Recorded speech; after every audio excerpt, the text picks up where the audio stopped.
Hi, friends. I'm Lauren. And I'm Katie, and welcome to Okay, But Did You Know? A podcast where we talk about the TV and media that we love with a friend who's never seen it before. We've got another movie special this week. We're discussing the 1988 film Beaches starring Bette Midler and Barbara Hershey. It was directed by Garry Marshall and is based on the 1985 novel of the same name written by Iris Raynor Dart. One summer in Atlantic City, Hillary Whitney gets lost on the boardwalk when a girl from one of the local shows offers to show her her way back to her hotel. The two become fast friends, and after years of writing letters to each other, Hillary finally leaves the life her family had built for her in San Francisco and moves out to New York to be with her friend, Cece Bloom, the up-and-coming actress. Their friendship is not without its twists and turns. From fights over men to jealousy of one's talent or one's intelligence, they find their way back to each other time and time again, especially after Hillary finds out her husband is cheating on her and she finds herself pregnant.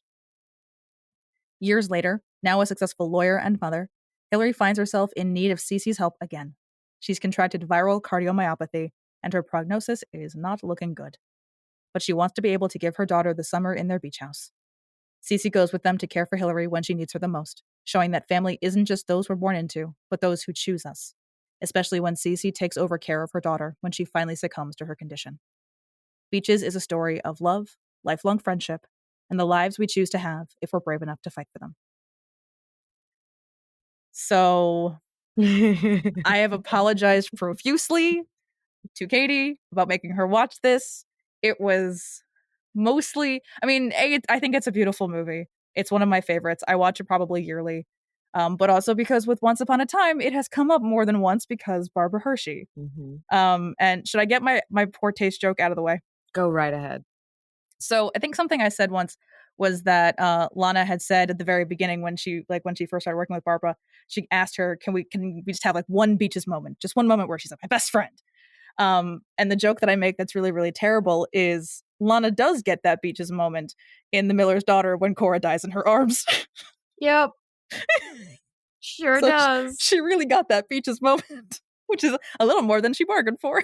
Just a little bit. A little bit. God. Sorry, I had to get that out of the way. And I just started off with just the beginning of the movie. I'm just like, this child is too young to be smoking. Why is this child smoking? It was the most 11-year-old. weirdest. Like the 11-year-old is. I can't say anything. I had my first drink at 11. Well, I say this was for timeline wise because the movie it's made in the 80s. The latter section of it is set in the 80s, so that the Atlantic City timeline figuring is probably about the 50s. So that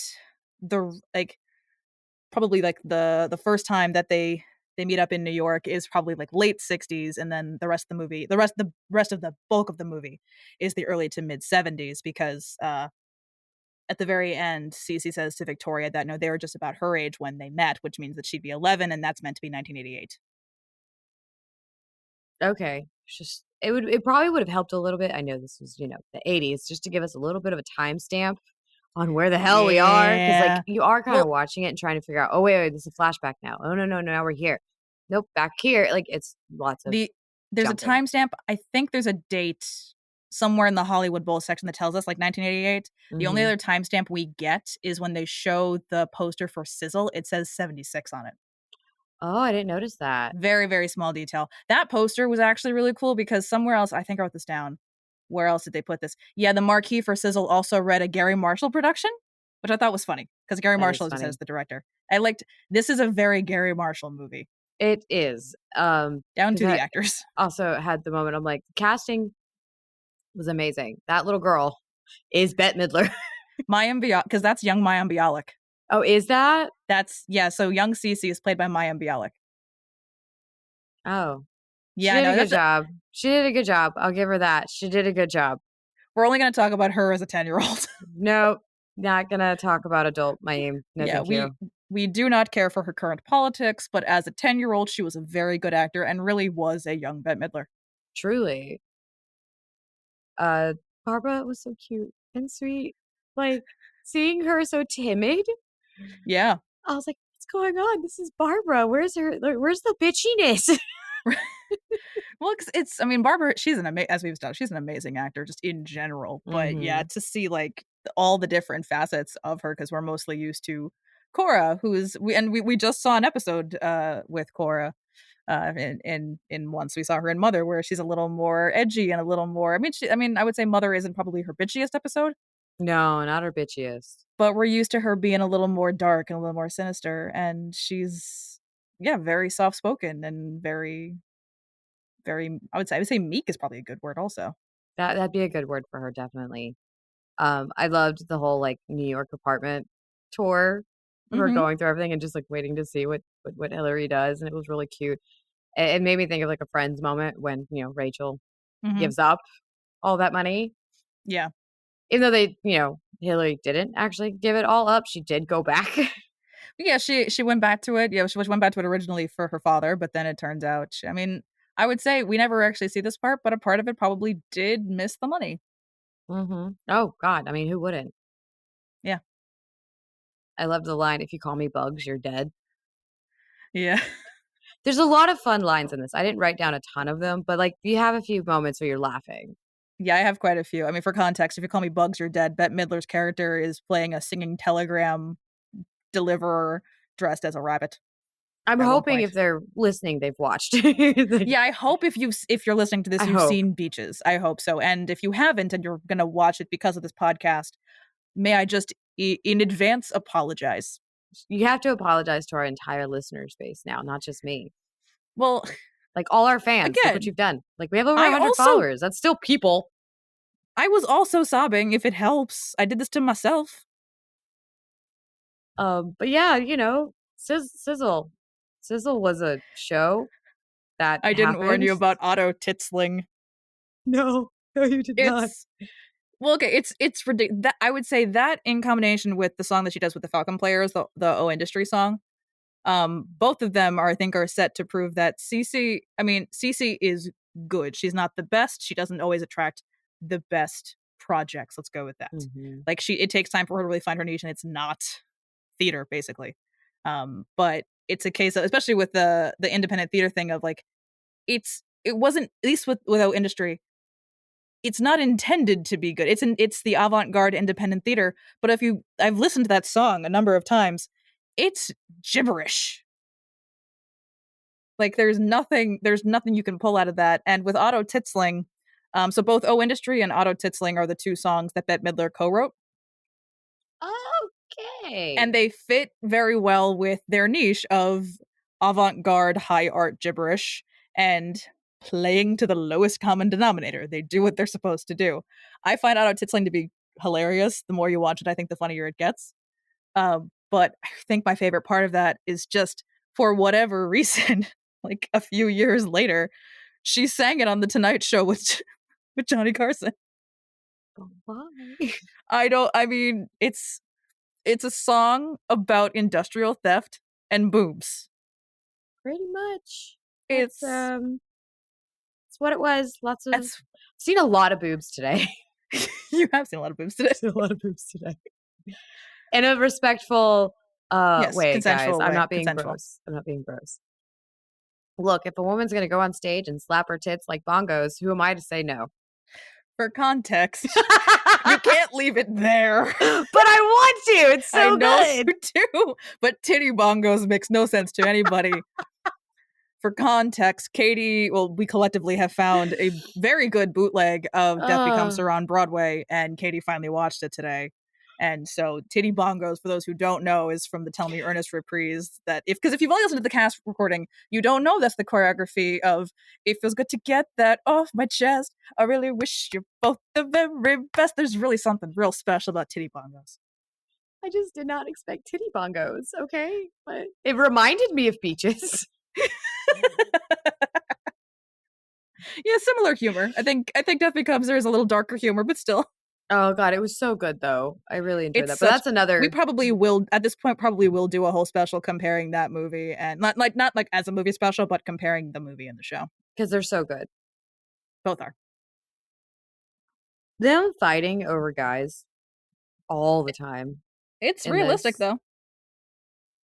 Maybe I'm too gay for that. I think we might be. Okay, because like I'm too gay for that. I've never really maybe like high school, I mean, middle school, maybe like, maybe like, but but also figure this: that most of their friendship is through correspondence. That's They've true. up until the time that they lived together, which was only a brief amount of time in the grand scheme of things. Like they were really only, I would say, living together probably for a year or two, Yeah. if that. Like they're used to only sharing the good parts of their lives with each other.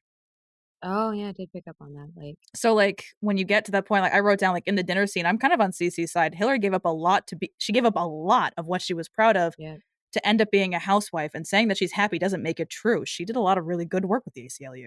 I would say I mean, being a lawyer with the ACLU in New York and like in that time period, Yeah, in like the there late was 60s, early so 70s. much going on. Like, Yeah. so much going on that like it's a really big deal. It's a really honorable job I see to have and to do because like you're fighting the good fight as a Mhm. lawyer working for the ACLU.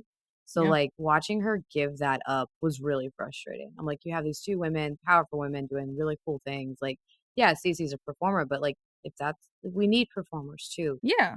And We do. We like need Hillary said, artists. we do. And like Hillary said in the fight that they had toward this, like the last fight they had really before the last flash forward, is like she is jealous of the life that Cece has because she did everything she set out to do. Hmm. And like she's jealous that Cece has the life she made for herself despite her best efforts. Hillary has a life that was prescribed for her when she was young, She not the never one she really wanted. gave it up. Hmm. I the line, "I'm a womanizer, Cece. I'm not a liar." I was what? I mean, Same difference? basically. What? John's not a good person. He does it. No. He's a case. I would say I wouldn't say he's a bad person. He makes bad decisions. Makes very bad decisions. Well, marrying Cece was one of those decisions. He should Exactly. have never Like, married Cece. because like when she like says the thing of like I heard you say you love me. Do you love me? And I think he went, yeah. Like he's also not dishonest, and like she just has bad taste in men. Yeah. Yeah, because like then you get to the doctor and I'm like, he's not Yeah. even attractive. No offense to the man, but like No, Spalding Gray seems like a very nice guy. he's a very nice guy, but like he's a little bit older, balding and gray, and they're still kind of young. So I was very confused. I was like, Cece, what are you doing? Yeah. But okay. She she needs to be attached to a man. Can't relate. Nah, I know. Yeah, there are some bits Love of this mine, movie. but can't relate. There are some bits of this movie that definitely we cannot relate to. No. But then can't even yodel. Yeah, you say I've said that before. You've said it to me before. I don't remember saying that. You have told me this before. I can't We've even also yodel. been friends for like years now. This is true. Because the podcast alone is like reaching its Well, we're 2 weeks away maybe? from 2 years. Yeah. So that's already 2 years of friendship, talking with Yeah. each other every single week. Yeah. And we met each other at least 6 months before that. Mhm. So Jesus, I've been your friend for 2.5 years. Sick of me yet? No, give me more. I'm not done yet. Oh, good. I'm not done yet. Oh, good. I did right though. Moral of the story: men ruin everything. And in her robe too. In her robe. She was wearing her fucking robe. Like, have the decency to at least have a different robe for your mistress. The way though that they're sitting there, she sees them, and without a word, he just puts his hand on hers. Like, Mhm. and she smiles, that smirk. And I was like, I would go through the fucking door. Right? Like, that is glass. Bitch, I'm coming for you. You Because it's not dickhead. even just anger at him. And I'm not usually one to be like angry at a woman. Like, but if you know they're married, it is bad. Yeah. Again, context when she finds out that Yeah, you gotta her help me husband's here. cheating on her. Sorry, like I understood what you were talking about, but Yeah. everyone else might not be. It's the scene when Hillary finds out her husband's cheating on her. I'm bad at this. I'm great at my job. It's But fine. We're it's used to just like a much more so controlled concept than a movie. true. We really are. And the last movie we watched was Which what is it? burnt. Burnt. Oh, that was the time. Now you get to do the menu soon. Yay. Uh and then Hillary's diagnosis. And I'm like, Yeah. nope, I can't. And then it's when I texted you and I'm like, you're not allowed to die. And so Lauren decides to immediately FaceTime me. Well, okay, when you texted me you're not allowed to die, I assumed you had finished the movie. No, I still had a few minutes I left. figured that out. But yeah, also for again, I texted you back before I called you was if I didn't know you were watching Beaches, a text that says you're not allowed to die would be very threatening. I mean, is it threatening that I want to give you life? I don't know, but Just saying. through that conversation though, we did establish though that of the two of us, you are the Hillary Whitney, I am the CC Bloom. But Lauren calls me immediately on FaceTime, And and I am bawling my eyes out, like I was snot also bawling, just saying. falling, and she's just like, "Oh shit, you're not done." I'm like, "No," and it hurts. Yeah, I think when I called you, you were watching the scene where Cece was saying that Victoria was supposed to come live with her, but like everyone wants her, so it's okay if she doesn't want to. Which is like Mhm. that's the good thing to do when there's a kid It is. involved. It very much Is you is. give the kid the choice. But then the last thing I wrote was, according to Lauren, I'm not dead inside at least, but goddamn, I just bawled my eyes out because you've got this like roller coaster for the whole movie of their friendship and just things that are happening in their lives. And I do love Yeah. movies like that. I love when you're just watching a life go by. It is very interesting. And then Yes, you get to that's what the it is. end and you're just like, what the fuck? It must have been cold there in No, my shadow. no, Sorry. no. So that friendship we were just talking about, Yeah, I suck. I know. I'm done with you now. You're done with me now. I'm Before done I with do you. my Gary Marshall impression, No, wait, okay. I never mind. I need the Gary Marshall impression. we I need take it. it back. I take we it need it back. recorded for posterity. Yes. Well, okay, because this is what happened. We both had the DVD, and so I saw there was audio commentary, and so I told Katie I would watch it if it was like because sometimes with older movies the commentary will be on like just scenes, not the whole movie. It was in fact the entire movie, and it is from Gary Marshall. And when did the special edition come out? Because I'm assuming they must have recorded it for the special edition DVD. Yeah, because I have it. Yeah, Right in because front he of me. died also quite a while ago. Let's see if this will tell me when it was released. Okay, 2005. So Oh wait, according she's in the bunny suit on the back. oh nice. So according to Amazon, the special edition DVD was released in 2005. So I mean, this was a good almost 30 years after the movie was made. Gary Marshall, how old was he at that point?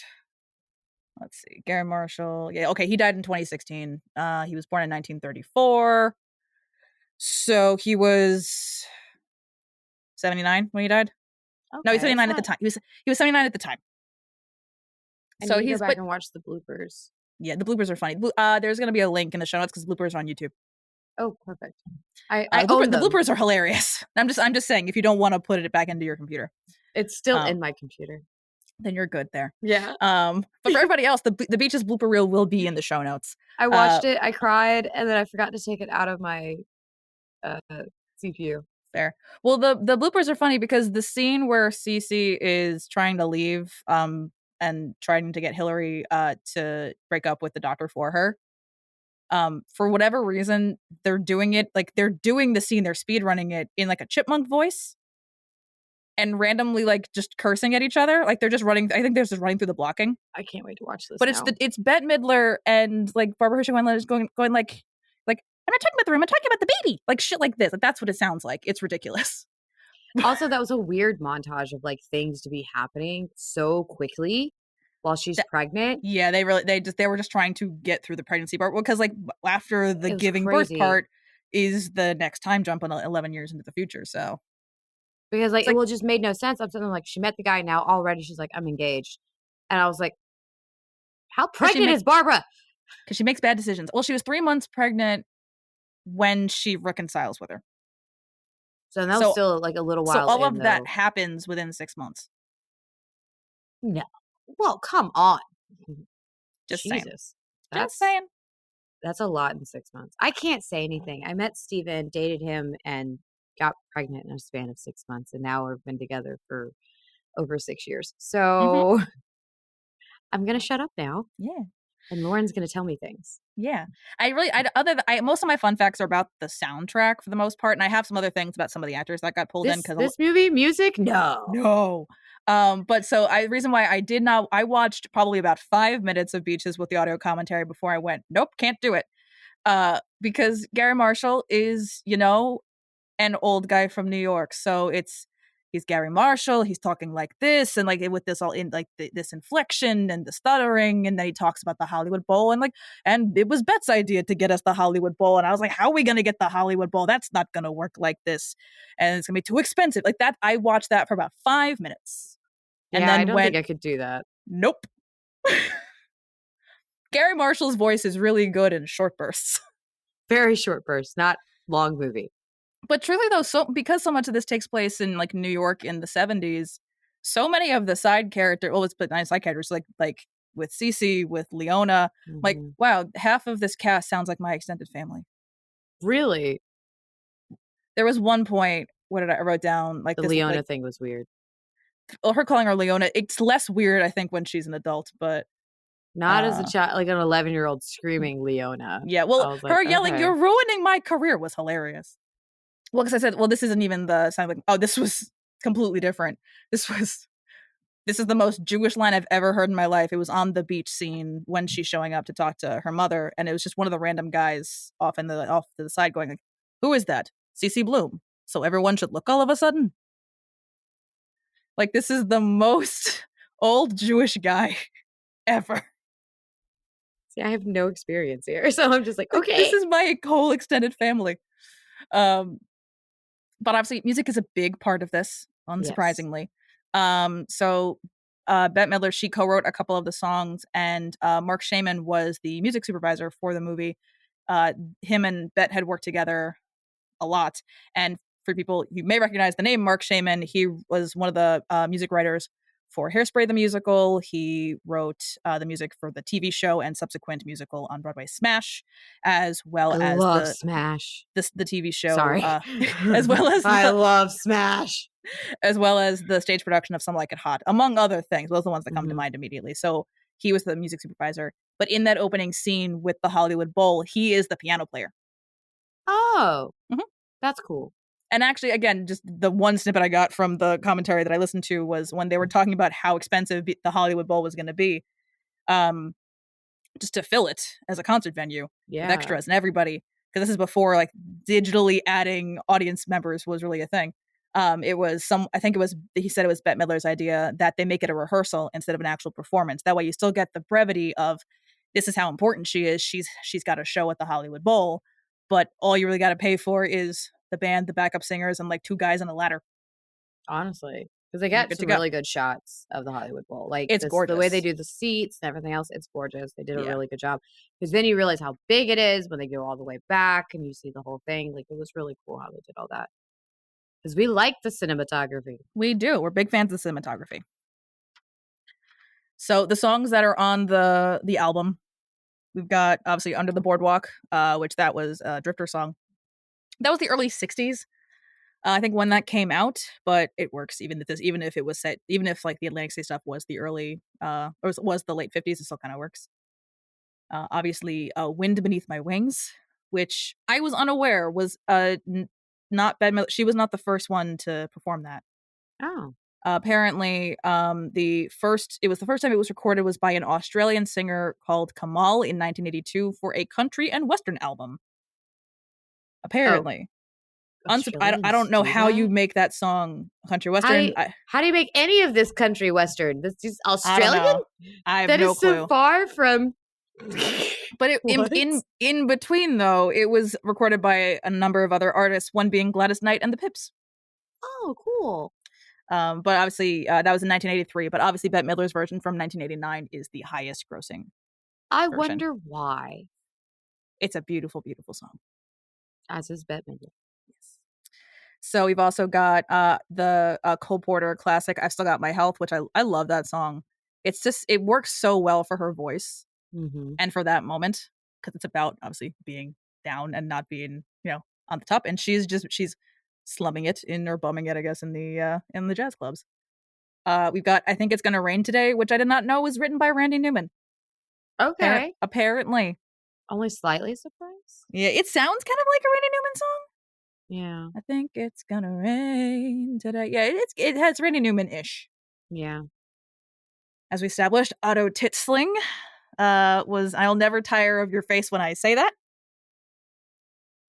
I can't Written get by over it. It was such like that scene is ingrained in my brain. Otto Titzling had found his quest to lift and mold the female breasts. It's the R roll on that for me. It's so good. We have so obviously that was written by Bette Midler, Jerry Blatt, Charlene Seeger, and Mark Shaman. We have The Glory of Love, which is used all throughout the movie, which is again it has obviously different connotations depending on which version you're listening to. Yeah. Baby Mine, which is the song that they have playing over the baby montage, which was originally in the film Dumbo, for those who did not know that. Mm. Which that works knowing that it was distributed. It is, I mean, it says it in the credits. It is distributed by Walt Disney, like the Disney company. Oh. Because Touchstone is under Buena Vista, which is under Disney. What isn't anymore? Well, and this was in the 80s. I know. Where it all began. I know. I told you this at a convention that Barbara was. It was a GalaxyCon virtual convention. It was Barbara, Kristen, Victoria, and Marin. And the question was, "What's your favorite Disney movie?" And Victoria didn't have one, but she wanted to tell Barbara that she had shown her mom Beaches, and her mom, who's not a very outwardly emotional person, like just wept the whole time. As you should. It's impossible not to. But then they went like, wait, hang on, this is actually Disney movie accounts. I think I even told you, I was like, the moment she started like the noticeable like sweating, yeah, and like knew she was sick, I knew right then. I just started crying. I was like, this is not going to end well. Mm-mm. Only for it to be a heart condition, Lauren. I'm sorry. For context, I have a heart condition. Yes, you do. And the last song that was worth noting is the O Industry song, obviously also written by Bette Midler and Wendy Waldman, which is the avant-garde, basically gibberish song. That's what I got. That was a choice. It was a choice, and I'll say this for in the first initial flashback in Atlantic City when young Cece is singing "Glory of Love," that is not Mayim Bialik's voice. I definitely picked up on that. Yeah, that's not the actress's voice. No, supposedly, like the way that it worked is they were gonna have her sing it, like she rehearsed it and everything, but they ultimately, I think it was Beth's decision in post production that she just wanted Cece to have a mature voice at that age that she was able to give, which is completely understandable. I think they picked a really good double. Like I think if you didn't know how voices are supposed to sound at that age, like if you didn't have an 11-year-old, like I know what 11-year-olds sound like. Exactly. It's not that. So like unless like you have the context for what the kid's supposed to sound like you could almost believe that sound came out of that person. But it's just funny because I was that 11-year-old. Yeah. Well, middle school's around the time that my parents realized I could sing. Mm-hmm. And so many years of chorus and voice training later. Yes. Well, like I feel like all of us as kids, as we get older, we think our voice sounds better than it does. Like I'm sure the voice I have now is the voice I thought I had at like 21, at 18, at whatever. And like that's just not how voices work. I truly believe mine has gotten better with age. Yeah, mine as well. Like as a kid, not that anyone will ever hear it. I'll listen to you sing. I know you will. We've actually talked about doing stuff together before. We have. And just had never done it. Yeah. Because I'm a scaredy cat. And I'm the idiot that has made a hobby into doing duets with myself because I have the software and the ability to do that. So I just need to sing and send. Basically, yes. As long as we use the same backing tracks, the timing is fine. We're good. Oh, no. Lauren's going to convince me to do something, guys. It's a good thing I know both parts of a lot of duets. Oh, no. Oh, no. Oh, no. Oh, no. It's a fucking vocal stim at this point. It really is.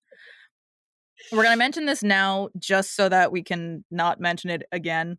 Ever again. This movie is a product of its time. Mm-hmm. There are some terms that are used, sadly, multiple times. So many times. That are not going to be used again. So we do not condone the way they describe Iris Mayandowski. We don't condone that. Just moving on, we acknowledge it. We move on. We acknowledge that there were some very problematic things in this movie, and we're going to move on from it because we're discussing it as is. Thank you to Barbara Hershey. And then that's it. We're done after that. Exactly. But now I cannot guarantee Lauren's not going to pick another movie from the 80s, but well, okay, maybe the next time, maybe I will try and intentionally pick a movie from this century. maybe. Maybe. Okay, Beaches was a case of after it being mentioned on Once so many times, us mentioning it on the Once podcast, I couldn't not make you watch it. That's fair. I'm glad I did because it is like movies are a piece of history. Like, Yeah, how else are we going to know how horrible people were in the 80s? exactly. And like with What's Up Doc, that was a case of I mean, I wasn't sure what to make you watch, But it's but What's Up, Doc? I love that movie. it's a great movie. But that's also not just a piece of, of film history. That's a piece of my history. Exactly. So See, and Burnt is just like a piece of my obsession. fair. And then once you get into the menu, it's actually truly like a piece of me because like I've lived so much of like the fine dining life Mm-hmm. and restaurant life that it's just Yeah. so fucking funny for me to watch. Yeah. Which kills me because all the people out there like just didn't get it because they're not a part of the industry. Yeah. And then like being in the industry and watching it is a whole nother ballpark because you're just sitting there dying. Mm-hmm. Because if you understand the culture and the industry life, you will understand. And I think I've bitched to you enough. I get the gist. You get the gist, so I think you'll get it. Yeah. But that's why you have required viewing right before it. Of course, yes, as we've established. For context. Apparently that's our thing tonight, for context. Because we have to stop saying things that are just parts of our own conversations. Again, I know. we're used to a slightly more structured podcast. We don't do movies very often. Like I would and say a even shorter length time. We're used to shorter spaces of time that we got to cover. We're used to a little more structure. Just a little bit. Like even the books, I would say, are more structured than the movies. We still haven't really found the groove with the movies yet. Well, this is only like the third one. So yeah, we got time. The next one will probably be because I'm probably just going to run through all the different satirical things. Basically, in yeah. the fucking movie. But I know you like satire, so we're good. Yes, I always go with satire. But I did write down at one point, Leona is basically my entire family because Leona is played by Lainey Kazan, who is a hilarious actor. She's wonderful. She's wonderful. You haven't seen her in the My Big Fat Greek Wedding movies, please watch. Mm-hmm. She's amazing. If you haven't watched those movies, how have you been surviving? Exactly. Like I would say on a weekly or monthly basis, someone in my family quotes that movie. Not surprised. Like put some Windex on it, just comes out of our mouths whether it's in context or not. I'm gonna do that at work. I don't remember why. I don't know who said something, but it then prompted me to just complete like the thing that was like, yes, inside the lump was my twin. I don't know where that came from. I don't remember what context was happening there. It's okay, because from now on, I really am just like when you get mad at me or something's happening and you're frustrated, I'm really just gonna yell. I can't even yodel and just see what happens. I really wish I remembered saying that. But you have. I promise you. I remember you saying it. I believe you, but it's that and a friend of mine, my best friend has a story from when we were like 8 that she likes telling that I, for the life of me, cannot remember. But she swears it happens. I'm like, I don't doubt you, but I don't remember this.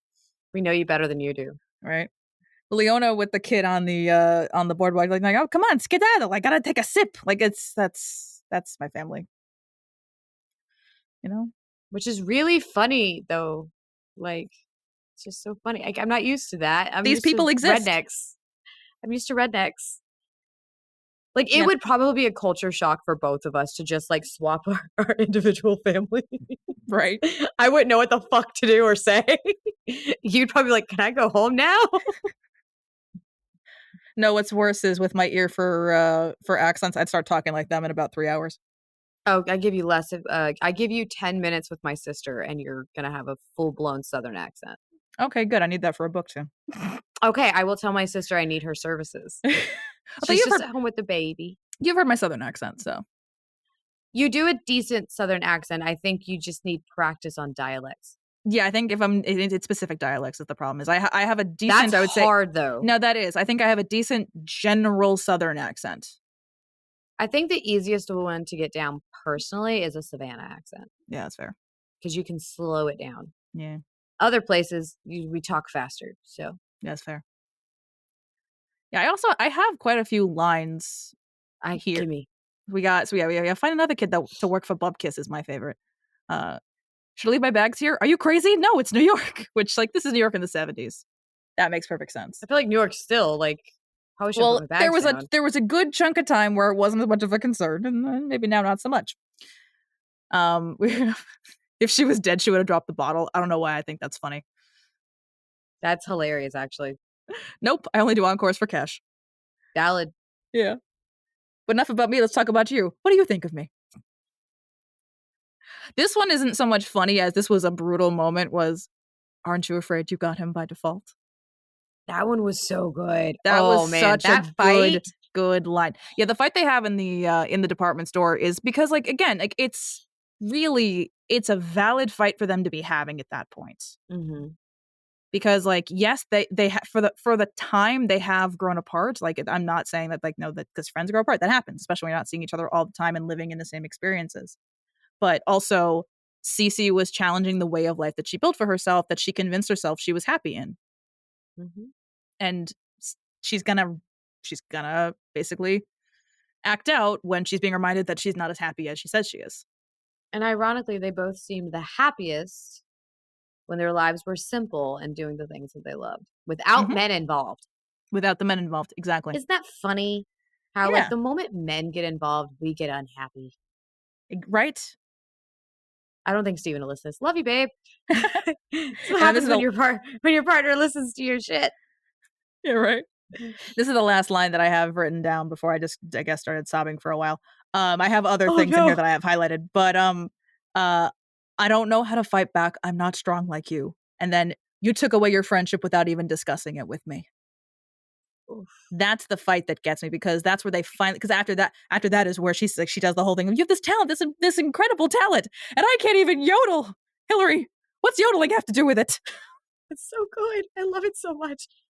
And I mean, I had moments of the movie too that I'm like, oh my God, this is me and Lauren. This is hilarious. And then they start fighting and stuff. And I'm like, God, I'm glad we're gay. Like, It's a real good thing we can't fight over men. thank fuck.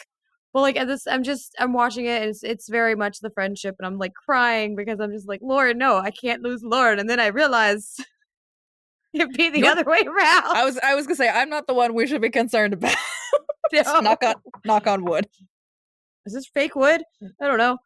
But so I did have those moments, but then they'd start fighting, and it made me like just think about how grateful I am for like our friendship and our other Yeah. friendships that we both have with people. And I'm just like, I am so happy that I have adult friendships where I can go, hey, you said this thing and it really upset me. We can actually have a conversation about Mhm. it Yeah. and acknowledge each other's feelings and then move the fuck on. Because we've had moments like that in our Yeah. friendship where I'm like, Absolutely. hey, you said this thing and it's still getting to me. And you were like, oh my God, I did not mean it that way. I am so sorry. And like, we moved on, you Yeah. know? It's possible. Yeah. But It's just not in the 80s. No, not in the 80s. Well, I think it's also a case of we're very fortunate. We have a completely removed friendship. We have never met in person. Yet. But we're in a place where the technology allows us to have more of a connection than having a relationship via correspondence. Mm-hmm. Like I said before, like they are mostly, I would assume, used to sharing predominantly the tidbits, the good things about their lives that they can fit into letters and stuff like that. And like we have been able to build an actual relationship online. So, which by the time this comes out next week, so in the time this comes out, it will be 2 weeks or a week and a half Before we meet each other. Finally, for the first time in 2.5 years. I'm gonna cry. I really hope Sammy is there or your husband takes video. I actually was already prepared to be like, as we're pulling up and be like, all right, take a video. I need this moment recorded for us. I just need it just for us. Like not even for content. I just want this moment for us saved.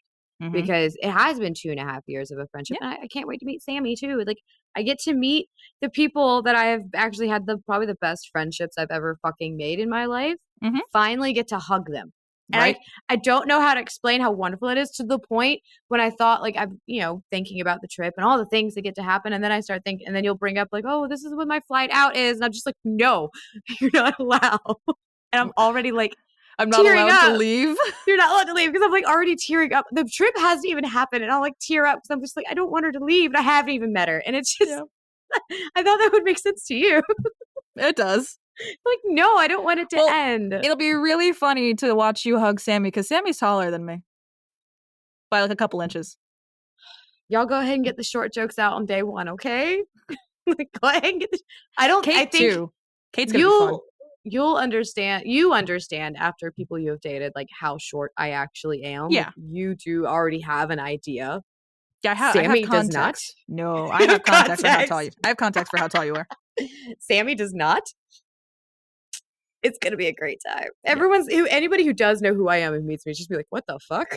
Also, We done. when I met Sammy last year, like it worked out very nicely. But basically, I guess they saw me pull up in front of their house. They basically tackled me into my rental car. Oh no, It's great. I'm gonna get tackled, Possibly, but I'm small. as long as they let me tackle you first, it's fine. That's fine. Just take this they clip will and send it straight to Sammy. basically they will. To be fair, though, when we eventually get together, they will be significantly busier than the two of us. I will be helping. Yes, I will be an I'll help on-site where I can. volunteer. I've apparently already been put on some kind of list as a volunteer. But I have a feeling I'm on a list. I just don't know it yet. yeah, I would judge Sammy on that. Make sure you're aware. Sammy, what list am I on? Which this sounds so vague. We're meeting up at a book convention that our friend is running. Oops. It is a multi-day event. On one day I'll be a volunteer. On one day I'm going to be a professional. I'm there as an audiobook narrator. Context. For context. I'm there for support because I want to be. I have something to ask you after we're done recording. It doesn't need to be in the recording because this Valid. is getting this tangent is getting long enough as it is. We're talking about friendship. Friendship, the powers of friendship. Powers of friendship. Surely. It's a magical Leo Pleurodon. Yes.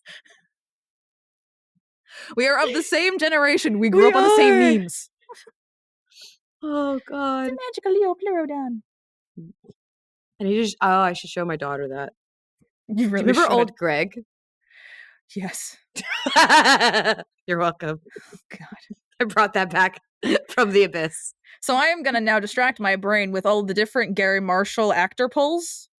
Yes. Because there are a bunch in here that if you've seen any other Garry Marshall movie, you've probably seen them. And I'll just go in order because this is much easier.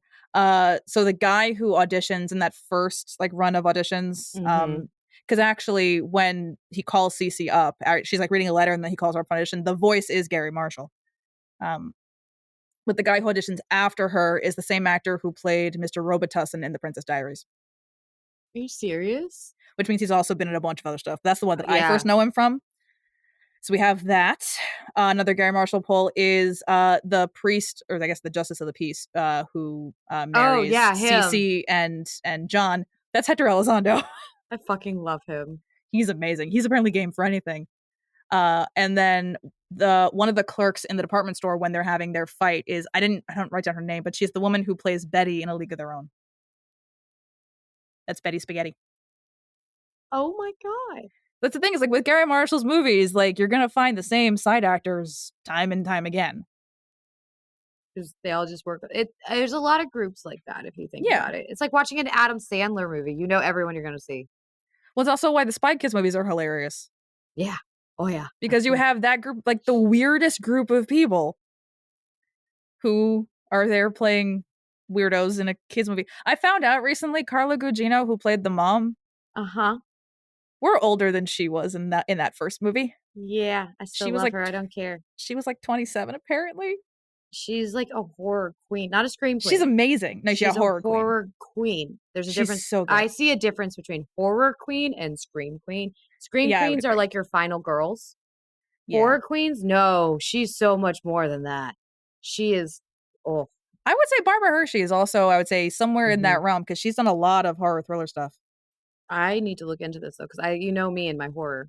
I started watching. She was doing a show. It was a reboot of Omen. Called Damien. Oh, where she was like the head of like the cult that was trying to get him to do things. She's real creepy. If you like Carla, you need to try the Flaniverse. Honestly, they're not super scary. Like, there's something about The Haunting of Hill House. I watch it at least once a year. Fair. I started watching Bly Manor. I don't think I ever finished it. Start with Hill House. Okay. I like to do them in release order. Fair. There is one that's very heavy with the Catholicism that might not make complete sense, but like, I get it. Was Mike Flanagan is the director. He makes all of them. And he made that one like specifically as his challenge of like all his challenges he grew up with, like within Mhm. Catholicism. So it's Yeah. pretty cool.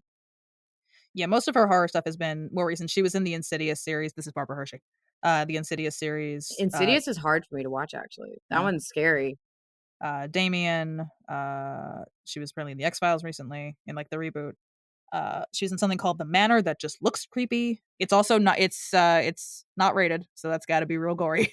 That's got to be oof. It takes a What lot was for that another to be thing? unrated. Yeah, right? Usually they throw an R-rated, they slap an R-rated on there and you're good to go. Yeah, and also, obviously, she's the mom in Black Swan, so at that point, She is the mom in Black Swan, and I love which that Black Swan. I own that it's such a movie. good movie. And that's the case of she assumed she never really got confirmation, but she assumed they offered her Cora because of her role in Black Swan. It's the right timing. Really? Which it makes sense. She plays Cora, the like regretful old ballerina really well. yeah, absolutely she does. That movie is so creepy. I've watched it again. I It's watched it so again I love recently. it. I love that movie. I The mean, Facets most of of us Barbara watch Hershey. it because of Natalie Portman and Mila Kunis, but still, That's not why I watch it. I think I watch it for the Barbara Hershey dynamic. that is so funny to me. Because like most would assume you watch it for the other reason, as most women do. No, I know. That's what most because I don't know. Natalie Portman and Mila Kunis don't do it for me. You have a specific type though, I do. and It's that's not not your them. type. No. See, and I'm bi, so for me it's women. But here's the thing is though, you're well acquainted at least with my type in general, because I mean Death Becomes Her, there's a reason why Mm-hmm. that's become my hyperfixation. It's because both of them are Uh-huh. my type. Oh yeah. That's real big time. For different reasons, but real big time. For different reasons. Yeah, the titty bongos just really do it for you. It's not even the titty bongos. It's like it's not even that. Which again, please, just someone has posted the clip of the Tell Me Ernest reprise on YouTube or TikTok. Please watch it if you haven't. At least that. It's amazing. It's even better without context, honestly, because Yeah. it's really because I made this joke with a friend of mine because we jokingly designed a podcast that I don't think we're ever gonna do. Um, that's called Broadway and Brain Meds, where we talk about Broadway shows and diagnose the characters with various mental disorders. Oh Um, my God. we thought it'd be She hilarious. literally breaks out of a mental institution. Well, because the joke was my friend said, "Well, yeah, because Madeline is definitely narcissistic personality disorder." I went, "Yeah," and Helen is the entire DSM-5. Yeah. There's an entire song inside the mental hospital that's just the doctor going, "How are you doing today, Helen? This is my string." Like That is the most random. Like I'm sitting here. Well, for it's context, amazing. I watched it today while I'm sitting here designing a book cover. So I'm like Uh-huh. looking down for quite a bit of it and looking up when there's actually something happening on the screen because he does have to move. He moves around a lot, Yeah. which is fine. It's a bootleg. Like We don't expect the highest quality. we don't expect the highest quality, It's but a good quality bootleg though. he got the titty bongos, so there's that. But I'm just watching, and then I suddenly hear the string, and I look This up, is and I'm my like, oh dear string. God, what is happening? It's so good. On like the third iteration of that book cover, Yeah, well, I think we got one that works. I think we got what it works. I think we got it. But yeah, Titty Bongos is it's really more Let's Run Away Together. It's that whole sequence and the stupidity of the jokes in that So good. sequence. Because the one that gets me that not enough people, this is so not on topic anymore, but I don't care anymore Yeah. because we're gonna end this episode soon anyway. So we have to do stats, but Oh I yeah, wanna we go do that. I wanna go on my Death Becomes a rant again. It's the joke that doesn't seem to get picked up by a lot of people, which is um let's run away together, let's run away and be wild. Let's build a house in the woods. I'll forage for goods while you carry my child, Helen to Ernest. And I think it's a case of you can only appreciate it if you see the choreography that is generally her rubbing his stomach. Yep. Because like you could think the context of that is like, oh, like he's carrying the child. That's the joke she's making there. But yes, it's how she escapes the mental insta spa. And then like just the amount of moments that man's face goes here. Yes. There's I mean, you of cannot complain about your work life if that is what you get to do. We are definitely doing a whole special on Yes, this we show are. because I have so much to say about that. One thing I will say is Jennifer Samard and Christopher Sieber have worked together a lot. They've known each Yeah. other for like 30 something years. this only scratches the surface of the physical comedy that they've done with each other in the past. But the choreography that they had of the initial version, the Chicago run, not that. It's different. Oh. And it makes sense why they changed it, mostly for timing. I think it was hard to get in and out of the first set they had. But one time I looked up out of curiosity, I was like, this man, like his spouse has got to be like real secure about all this. He's married to a man. Husband don't care. I did not pick up on that. Husband do not care. I love this. So he's fine. That makes it better. It makes it so much better. It makes it so much better because it's like, what does your husband do for a living? Gets climbed by various actors. No, literally, one of the understudies, she's hilarious. I love her TikTok. She posted one day of she was doing like her vocal nebulizing while she was on for Helen, and I guess it was in the break that she was in the dressing room, and she was like, "No, just hydrating the vocal cords before I go climb Chris Sieber later." That was what the caption said. I'm like, "You're so real for this. I love you so much for posting this." Their TikTok, their just social media presence is so good. We're gonna so good. We really need to save this for an actual special about Death. We're gonna save this. So we do stats about the movies. So Katie, what did you rate Beaches? So my order is plot, pacing, character, personal. That's just the order I have them in. Mm-hmm. For plot and pacing, I gave them 8s. The plot is good. It actually very much emotionally destroyed me. Yes. There's obviously some points that you're just kind of like, oh, that's the 80s. Mm-hmm. Like I said, pacing is okay because you can still kind of tell where you're at. You don't need timestamps, but it can get a little wonky at times. Mm-hmm. Character gets 9 because men exist. Fair. And personal is also a 9. So this actually has a 34. It's a good score. It is. I enjoy the movie. Yeah. It's going to be a while till I watch it again just because so now I know if I need a really good cry, this is where you go. This is where I go. Maybe I take a break from Tick Tick Boom. Maybe. And do this instead. Perhaps. I also gave plot and pacing both 8s for basically the same reasons. Like, this is a very character-driven story. There's not a whole lot of plot other than the evolution of their friendship through their letters and through their lives. And similarly with the pacing, like, I watched this movie so many times, and this is probably the first time I actually paid attention. I was like, can I figure out what year we're in here? And do we have, like, an indicator of these things? And it's like I said, it's always kind of in those transitional times of, like, 50s into 60s, 60s into 70s. And the only time it's really concrete is 1988. Yep. So it's a little hard to follow at times. I gave character and personal both 10s. Like, I understand you're 9 because the men are the worst, but they're also not the men are the worst. But like, I would say similarly to Death Becomes Her, gonna stop bringing that up. But I've pawned off my hyperfixation, so I'm very happy about this. You finally have someone just like that actually understands what you're talking about. That isn't the void that is the internet. Sorry, it took me so long. It's okay, you're fine. But with that, like, the men more or less are set dressing. They're used as devices in the women's story. They're not really given agency outside of the women, which we don't see very often, especially in the 80s. Mm-hmm. So the fact that they are kind of the worst, they're also kind of barely there. So there's that. And personal, like, I've watched this movie. The first time I watched it was, I think, at like 3 or 4 in the morning, which I don't recommend because you will cry even harder than normal. Oh yeah. Especially towards the very end when, like, she starts going like, you know, like, I'm the one who's not gonna grow old enough to see my daughter become a woman. Like, you don't know how this feels, which that's a very powerful thing for, I think, a lot of us to understand. So for me, it's a 36, but like, that's still a close score between the two. Very close score. It's one of my favorite movies. It's one thing I didn't say before, because we were talking about more about the comedy and stuff like that. Having watched this so many times, especially at the very beginning, when you have the bit where the aunt gives Cece like the $10 bill and says it'll keep you honest. Mm-hmm. I see a lot of this in, like, it's Hillary at the very beginning almost sees Cece like a commodity. Yes, she's not which I think is why their friendship is so superficial until they finally live together. But like, even like getting to that point of living together, she's still thinking, okay, well, I still have an out. I still have somewhere I can go. Like, it really takes used her. It takes really until probably the last time they reconcile in the 70s when she's pregnant that their friendship becomes even. But I wrote down towards the end, like, similar to how Hillary sees Cece as a commodity, Cece, with the doctor thing, she basically sees the world as one big stage, and every new person in her life turns her into a character.